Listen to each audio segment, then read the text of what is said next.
Assalamualaikum warahmatullahi wabarakatuh. Saudara sekalian, selamat berjumpa kembali dengan saya dari Fintech Palira, Pusat Bimbingan Teknik Padepokan Literasi Nusantara dalam program Uji Desa Palira. Dan untuk seri yang ke-23 ini kita akan mengupas topik susunan organisasi dan tata kelola pemerintahan desa atau sering orang menyebutnya dengan OTK.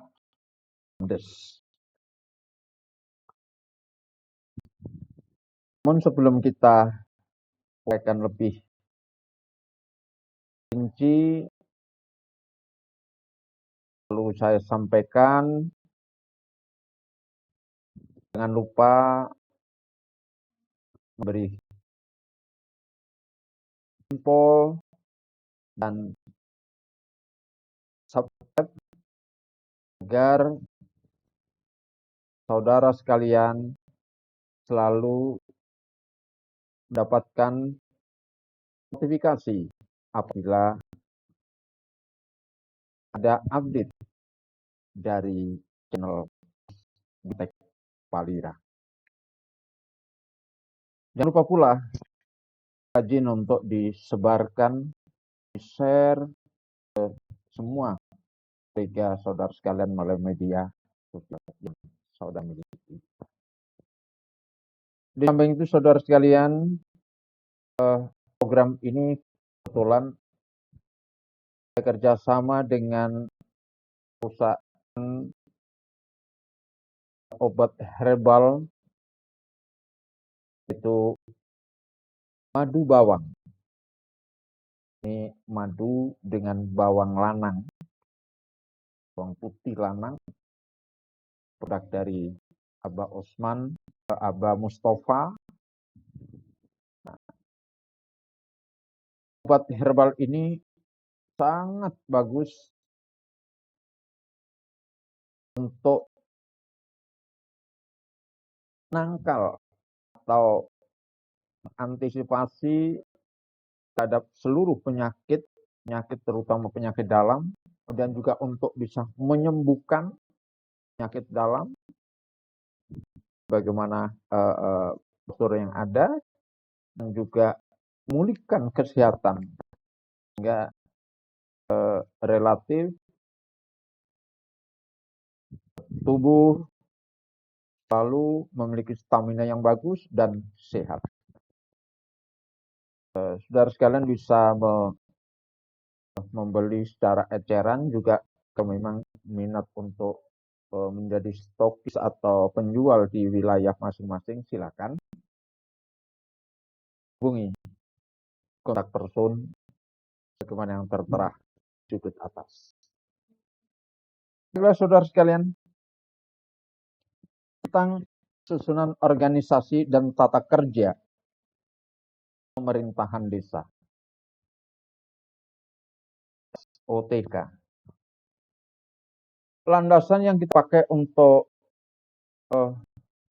menguraikan OTK Pemdes ini ada di pasal 25 Undang-Undang Nomor 6 Tahun 2014. Kemudian diuraikan pula dalam Permendagri Nomor 84 Tahun 2015, dan untuk supaya nanti diuraikan lebih lanjut di dalam peraturan bupati, ini diamarkan atau dimandatorikan pada Permendagri Nomor 84 Tahun 2015 tersebut, itu khususnya ada di pasal 14 dan pasal 15. Saudara sekalian, menentukan OTK dalam pemerintah desa, OTK ini ada 3 klasifikasi.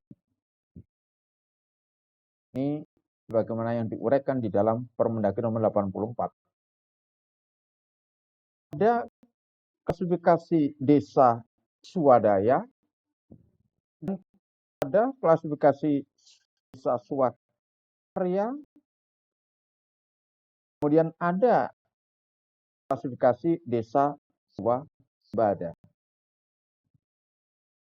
Klasifikasi ini lebih terkait pada jumlah perangkat desanya.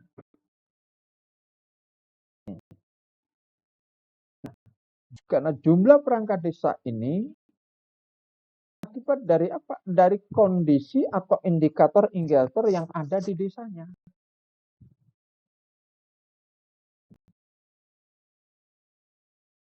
Untuk desa swasdaya, ini cukup dengan 2 kepala urusan, 2 kepala seksi. Sedangkan meningkat lagi kalau desa itu masuk kategori atau klasifikasi desa swakarya, maka bisa dipilih dengan itu 2 kepala urusan, 3 kepala seksi, atau sebaliknya 3 kepala urusan, 2 kepala seksi. Tergantung pada bagaimana dinamika yang ada di masyarakat itu, kebutuhan atas perangkat desanya. Desa swasembada ini 3-3, yaitu 3 kepala urusan dan 3 kepala seksi.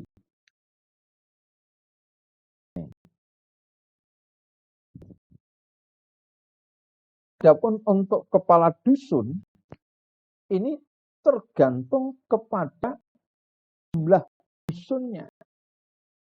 Minimal kepala dusun itu 2. Kalau desa ini hanya terdiri atas 1 rumpun, 1 perdikan, maka tidak perlu ada kepala dusun. Sudah ada kepala desa. Kalau ada kepala dusun, maka terjadilah itu menjadi dualisme.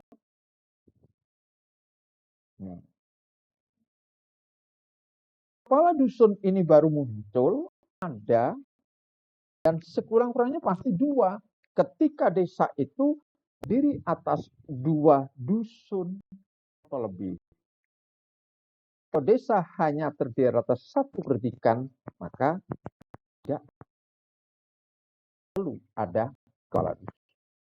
Sekali lagi, kepala dusun ini ada manakala desa itu terdiri minimal atau sekurang-kurangnya terdiri atas 2 perdikan.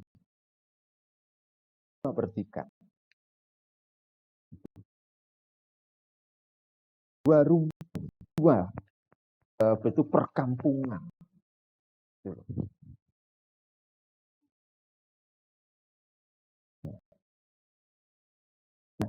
Nah, dusun itu berarti lokasi terpisah dengan desa induk. Begitu. Jadi kalau betul tidak ada yang wilayah yang terpisah, maka tidak perlu ada kepala dusun.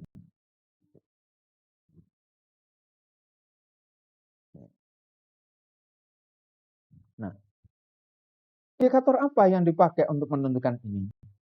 Dalam Permendagri tidak diterangkan secara tegas persoalan ini. Ini akan diuraikan dalam peraturan bupati.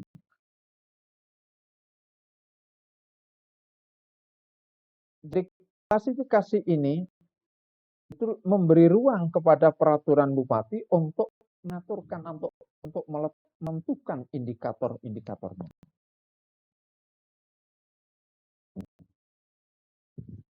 Pemerintah di tingkat pusat ini memberikan satu sarana untuk menentukan secara otomatis ini ada di Prodeskel.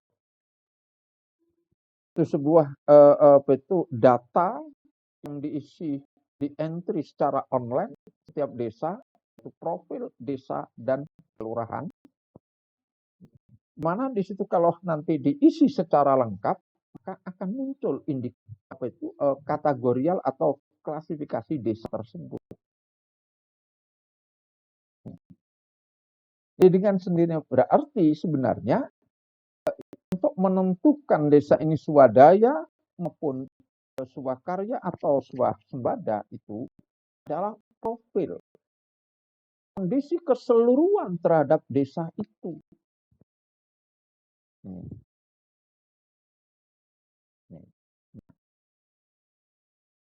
Karenanya kalau ini di dalam Perbuk perlu dibuat atau ditentukan indikator-indikator. Nah, untuk indikator ini saya ingin menawarkan setidaknya ada 7 indikator yang bisa dipakai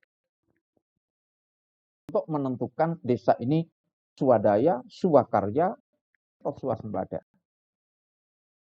Yang pertama adalah letak geografisnya. Desa yang terpencil, desa yang terisolir, lalu ada desa yang relatif sudah bisa ada sarana untuk lebih lancar, dan ada desa yang memang sangat lancar atau sudah lancar benar. Di sarana transportasinya dari titik lokasi tadi dengan setidaknya ibu kota kecamatan atau kabupaten. Indikator yang kedua yang bisa dibuat adalah jumlah penduduknya. Di dalam Perbuk tinggal ditentukan. Misalnya sekarang untuk jumlah penduduk 1.000 bawah atau paling banyak 1.000, maka masuk desa swadaya. Antara 1.000 hingga 3.000 swakarya. 2001 ke atas swasembada. Ini bisa dijadikan satu indikator karena apa? Dinamika pelayanan penduduk dengan jumlah alokasi yang cukup. Yang ketiga, indikator yang bisa dipakai adalah mayoritas mata pencaharian penduduknya.